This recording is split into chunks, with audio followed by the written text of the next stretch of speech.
الحمد لله نحمده ونستعينه ونستغفره ونعوذ بالله من شرور أنفسنا وسيئات أعمالنا من يهده الله فلا مضل له ومن يضلل فلا هادي له وأشهد أن لا إله إلا الله وحده لا شريك له وأشهد أن محمدا عبده ورسوله يا أيها الذين آمنوا اتقوا الله حق تقاته ولا تموتن إلا وأنتم مسلمون أما بعد فإن أصدق الحديث كتاب الله وخير الهدي هدي محمد صلى الله عليه وسلم وشر الأمور محدثاتها وكل محدثة بدعة وكل بدعة ضلالة وكل ضلالة في النار.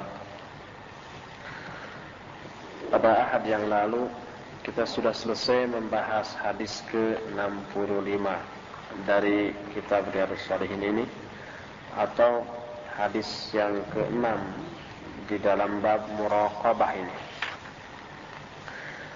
Kini kita akan lanjutkan kepada hadis ke-66. An Abi Ya'la As-Shaddad bin Aus radhiyallahu anhu عن النبي صلى الله عليه وسلم قال الكيس من دان نفسه وعمل لما بعد الموت والعاجز من اتبع نفسه هواه وتمنى على الله. Kata Rasul SAW, al-kayyis, orang yang cerdas atau yang cerdik atau yang pandai, adalah orang yang mandana nafsah, yang menghisab dirinya, yang introspeksi terhadap dirinya, dan beramal untuk masa setelah mati.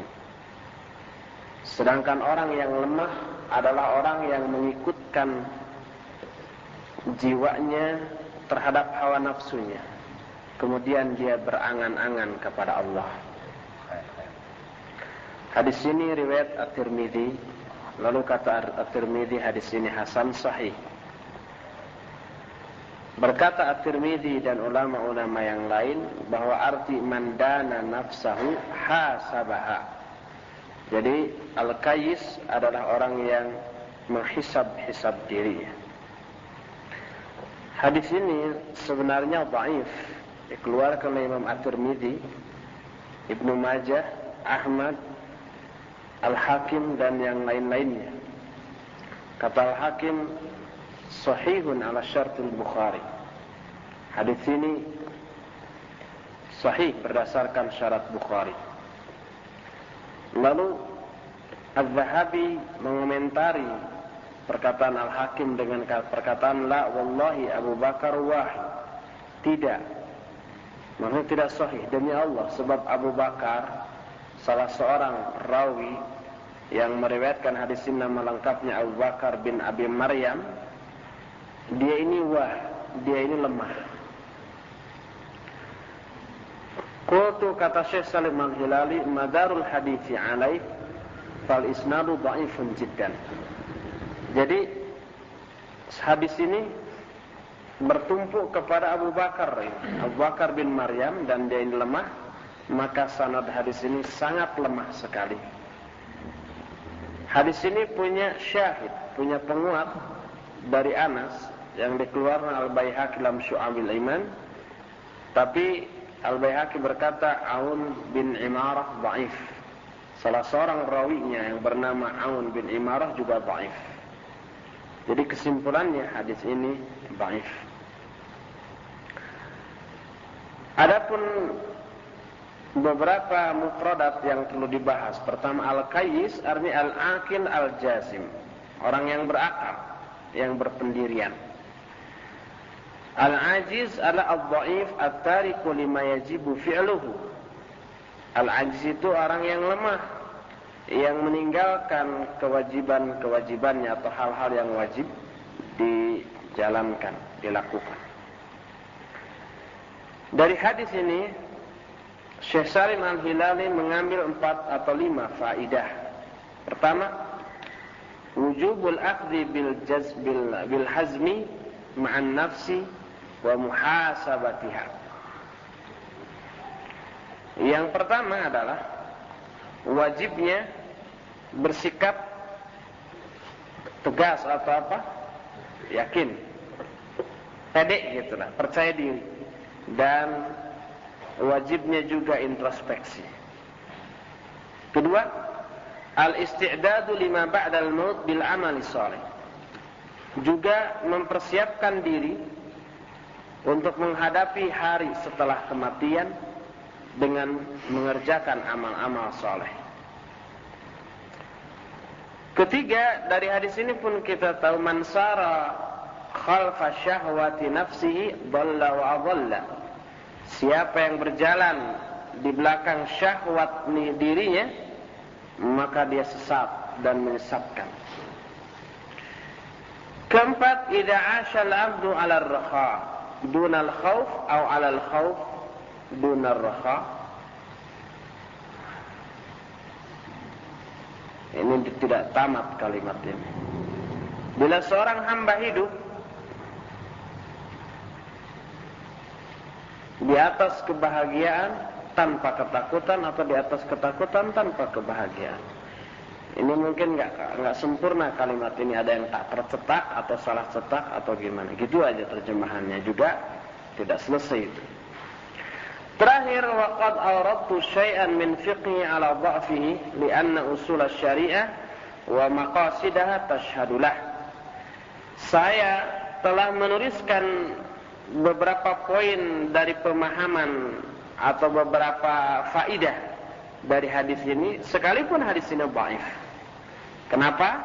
Karena pokok-pokok syariat dan maksud-maksud syariat menguatkan makna yang terkandung dalam hadis ini. Jadi kenapa walaupun dhaif hadis ini masih dibahas fawaidnya, faidah-faidahnya, karena isinya selaras dengan maqasidus syariah.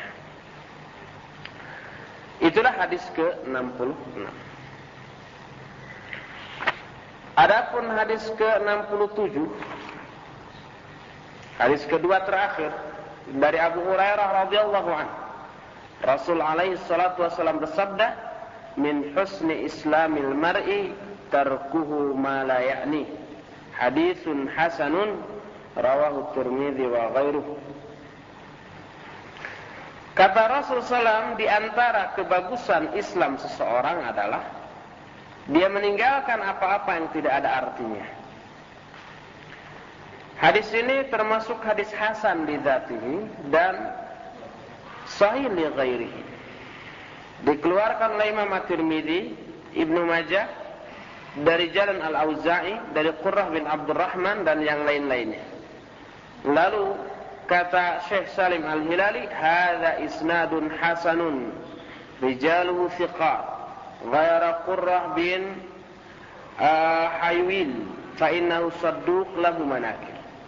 Walahu syahid min hadis Ali bin Al-Husain bin Ali mursalan akhrajahu Malik wa min tariqihi At-Tirmidzi wa bil jumlah fal haditsu sahihun li ghairihi. Hadis ini sanadnya hasan dan rijal atau para perawinya semua thiqat kecuali Qurrah, dia ini sadduq. Hadis ini pun punya penguat dari hadis Ali bin Husain secara mursal yang dikeluarkan oleh Imam Malik dari jalan masih dari jalan Ali bin Al-Husain. Demikian juga At-Tirmidzi meriwayatkan dari Ali bin Al-Husain. Maka berdasarkan semua penjelasan tadi, hadis ini sahih li ghairihi, hasan li dzatihi, sahih li ghairihi.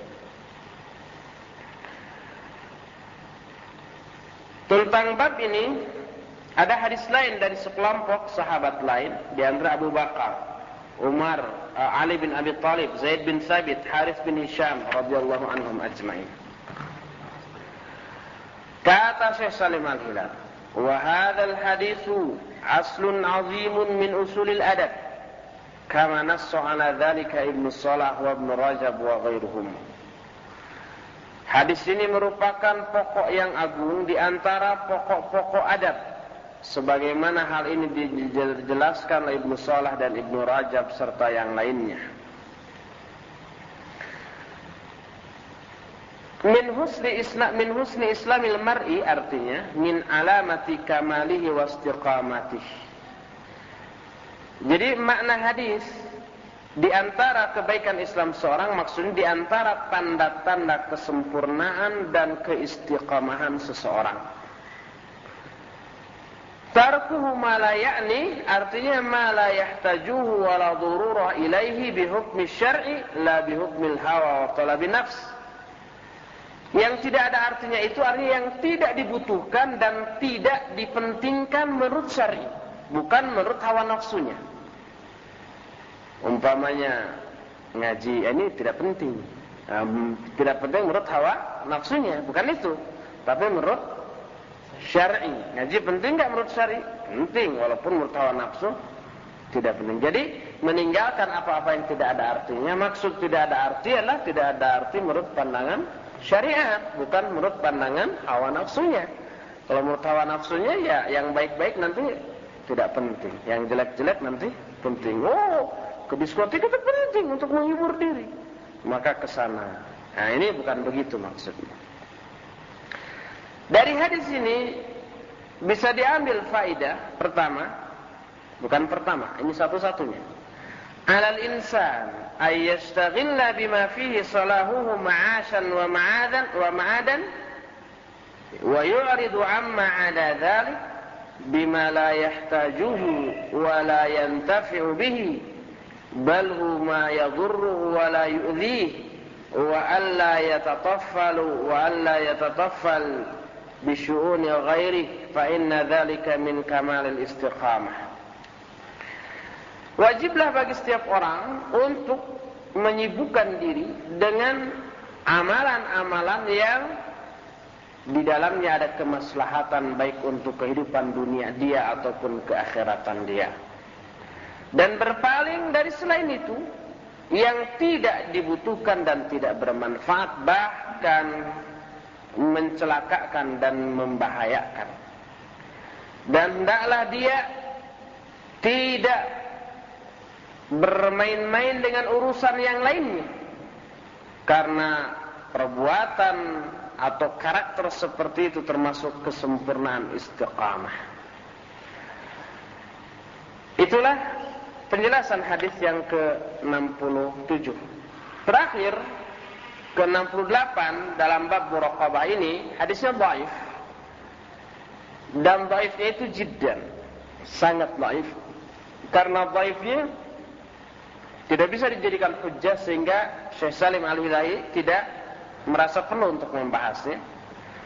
Hadis yang ke-78 ini dari Umar radhiyallahu an, dari Nabi sallallahu alaihi wasallam, kata beliau, la yus'alur rajulu fi ma daraba imra'atahu, rawahu Abu Daud wa ghairuhu. Seseorang tidak akan ditanya tentang tentang perbuatan dia memukul istrinya. Memukul istrinya nggak akan ditanya itu, nggak akan dihisab. Hadis ini riwayat Abu Daud dan yang lainnya, tapi hadisnya dhaif.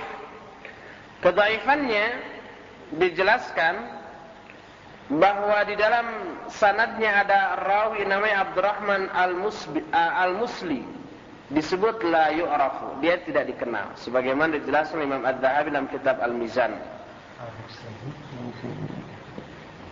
Al-Muslimi, ada mimnya gitu?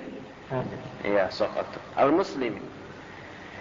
Kata Syekh Ahmad Syakir ketika mentaklik kitab Musnad, beliau katakan isnadu dhaif. Daud bin Yazid al-Audi laisa bil qawi yatakallamuna fi. Sanadnya dhaif karena Daud bin Yazid al-Audi dia tidak kuat. Dia ini dibicarakan oleh para ulama. Aku berkata, kata Syekh Salim Al-Hilali, wa hadha wahmun min asy-Syaikh Abil Asbal, afallahu anna wa anhu, faqad waqa'a fil Musnad Abdullah Al-Audi lam yusamma